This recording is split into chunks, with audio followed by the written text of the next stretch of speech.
বৈষম্য বিরোধী ছাত্র আন্দোলন চলাকালে মিরপুরে দেশ পলিটেকনিক কলেজের নবম শ্রেণীর ছাত্র শাহরিয়ার হাসান আলবিকে গুলি করে হত্যার ঘটনায় 27 জনের বিরুদ্ধে আন্তর্জাতিক অপরাধ ট্রাইব্যুনালে অভিযোগ দাখিল করা হয়েছে।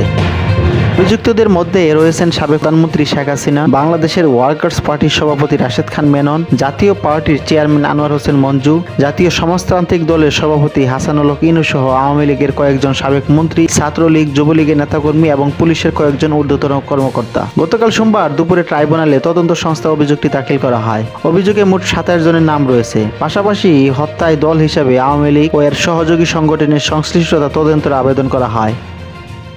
নিহত শাহরিয়ার হাসান আলবির পরিবারের পক্ষে আইনজীবী আসাদউদ্দিন সোমবার আন্তর্জাতিক অপরাধ ট্রাইব্যুনালে তদন্ত সংস্থার কার্যালয়ে অভিযোগ জমা দেন। এদিকে গণ আন্দোলনে হত্যাকাণ্ডে জড়িত থাকার অভিযোগে নতুন করে আরও 5টি মামলা হয়েছে। গত রবিবার রাত থেকে গতকাল দুপুর পর্যন্ত আদালত ও থানায় এসব মামলা অভিযোগ জমা পড়ে। এর মধ্যে 3টি মামলা হয় ঢাকার আদালতে, বাকি 2টি হয়েছে নারায়ণগঞ্জ ও চট্টগ্রামে। আইনজীবী আসাদউদ্দিন সাংবাদিকদের জানান, গত 4 আগস্ট পুলিশের গুলিতে শাহরিয়ার হাসান আলবি নিহত হয়। বাসা থেকে বের হয়ে রাস্তায় বের হলে পেটের এক পাশে গুলি ঢুকে পিঠ দিয়ে বের হয়। ঘটনাস্থলে তার মৃত্যু হয়। শেখ হাসিনা সহ আরও কয়েকজনের বিরুদ্ধে এই ট্রাইব্যুনালে আরও 2টি অভিযোগ তদন্তের আবেদন জানানো হয়েছে এবং ইতিমধ্যে সেগুলোর তদন্ত কাজ শুরু হয়েছে বলে ট্রাইব্যুনালের তদন্ত সংস্থার কর্মকর্তারা জানিয়েছেন। 2009 সালে আওয়ামী লীগ ক্ষমতায় আসার পর 1971 সালের মানবতা বিরোধী অপরাধের বিচার করতে এই ট্রাইব্যুনাল গঠন করা হয়।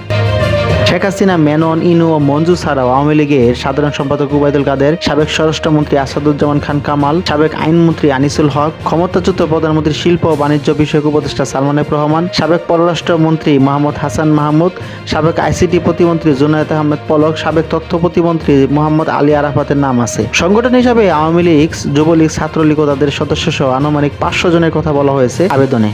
এর আগে শেখ হাসিনা সহ আরও কয়েকজনের বিরুদ্ধে এই ট্রাইব্যুনালে আরও 2টি অভিযোগ তদন্তের আবেদন জানানো হয়েছে এবং ইতিমধ্যে সেগুলো তদন্ত কাজ শুরু হয়েছে বলে ট্রাইব্যুনালের তদন্ত সংস্থার কর্মকর্তারা জানিয়েছেন। অন্তর্বর্তী সরকারের আইন উপদেষ্টা আসিফ নজরুল জুলাইয়ে সংঘাতে মৃত্যুর ঘটনাটি গণহত্যা হিসেবে বিবেচনা করে ট্রাইব্যুনালে বিচারের কথা বলেছেন।